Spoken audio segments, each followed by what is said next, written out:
नमस्कार, मी सुहासिनीच किचनमध्ये आज आपण पाचक आणि पौष्टिक असे गूळ घालून नाचणीचे लाडू करूया।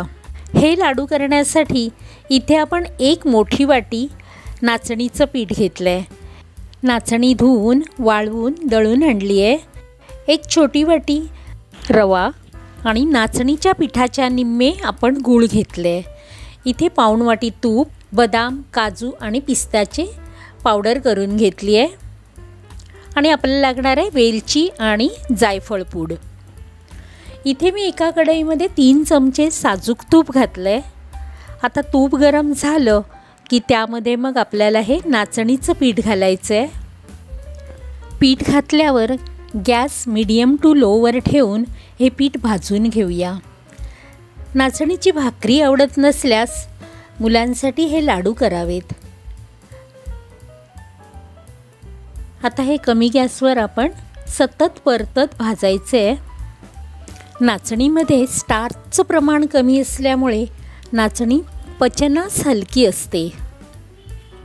अजीर्ण, पोटदुखी, अपचन, आमांश यावर नाचणी अतिशय गुणकारी आहे आणि नाचणी पित्तशामकही आहे।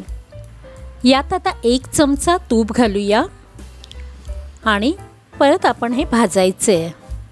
तसं पाहिलं तर नाचणीमध्ये फायबर, प्रोटीन, लोह, पोटॅशियम, सोडियम, फॉस्फरस, झिंक आणि कॅल्शियमचं प्रमाण जास्त असतं, त्यामुळे नाचणी हाडांसाठी चांगली असते। आता यामध्ये आपण आणखी 1 चमचा तूप घालून त्यामध्ये हा रवा घालूया, म्हणजे नाचणीच्या पिठाबरोबर आपला रवाही छान भाजून होईल। आता परतत आपल्याला हा रवा भाजायचा आहे।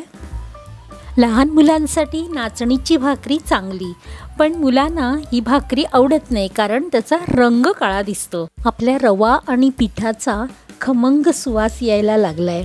आता यामध्ये आपण 1 चमचा साजूक तूप घालूया, म्हणजे आतापर्यंत आपण 5 चमचे तूप घातलेलं आहे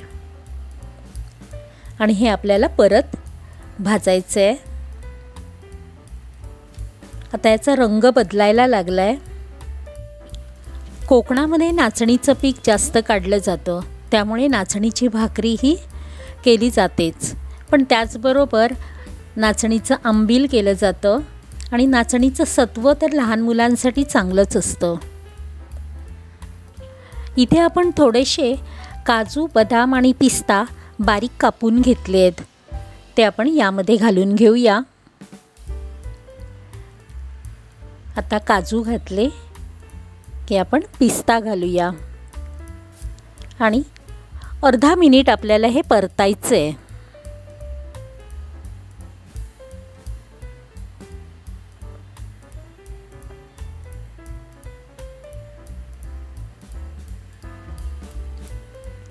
आता या पिठामध्ये मी डेसिकेटेड कोकोनट घालते 2 चमचे।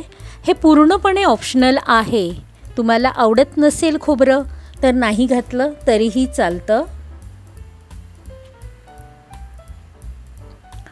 आता हे आपल्याला अगदी अर्धा मिनिटच भाजायचं आहे, कारण आपलं पीठ गरम आहे। त्यामध्ये आपण हा सुक्या खोबऱ्याचा किस आहे तो घातलाय। आता गॅस बंद करायचा आहे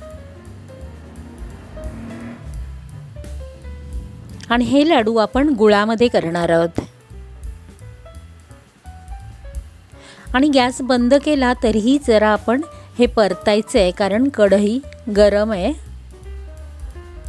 आता दुसरी कढई ठेवली आहे, त्यामध्ये हे गूळ घेतलंय कापून। त्याच्यामध्ये आपल्याला 2 चमचे पाणी घालायचं आहे, म्हणजे गूळ आपलं पटकन विरघळेल।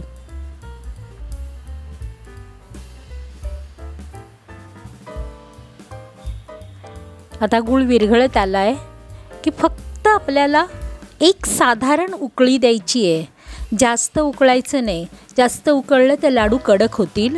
हे पहा, हे झालेलं आहे। गॅस बंद करायचं आहे लगेच। आणि या पिठामध्ये आपण अर्धा चमचा जायफळ पूड आणि अर्धा चमचा वेलची पूड घालूया। वेलची पूड जरासं थंड झालं, गॅसवरनं उतरवलं की मग घालायची, म्हणजे त्याचा सुवास चांगला टिकतो. आता ह्या पिठामध्ये हा विरघळलेला गूळ घालूया आणि गूळ घातल्यानंतर हे चांगलं ढवळून घ्यायचं आहे. सुरुवातीला हे पातळ दिसेल, पण बघा ढवळता ढवळताच हे आता घट्ट व्हायला लागतं.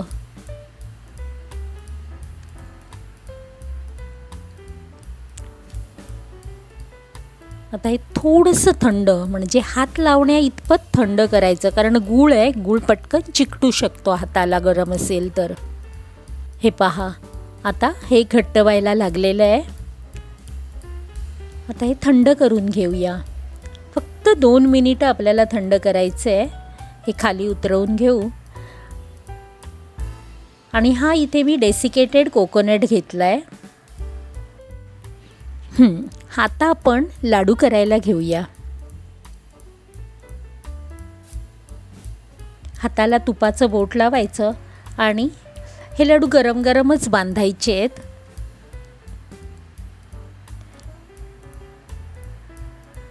हे पहा, मी हे 5-6 लाडू या खोबऱ्यामध्ये घोळवून घेणार आहे. गरम असतानाच हे लाडू पटापट बांधून घ्यायचे, खूप छान होतात. हे पहा, मी 5-6 लाडू डेसिकेटेड कोकोनटमध्ये घोळवणार आहे आणि बाकीचे हे लाडू असेच ठेवणार आहे. हे लाडू थंड झाले तरी असेच नरम राहतात, कारण आपण गुळाचा पाक केलेला नाही आहे, फक्त गूळ विरघळवून घेतलेलं आहे. या प्रकारे मी सगळे लाडू करून घेते. हिमोग्लोबिन वाढवण्यासाठी नाचणी खाणे अत्यंत गरजेचे आहे. आपले हे पौष्टिक आणि चविष्ट असे नाचणीचे लाडू तयार आहेत. तुम्हीही करून बघा आणि आवडल्यास लाईक, शेअर आणि सबस्क्राईब नक्की करा. धन्यवाद.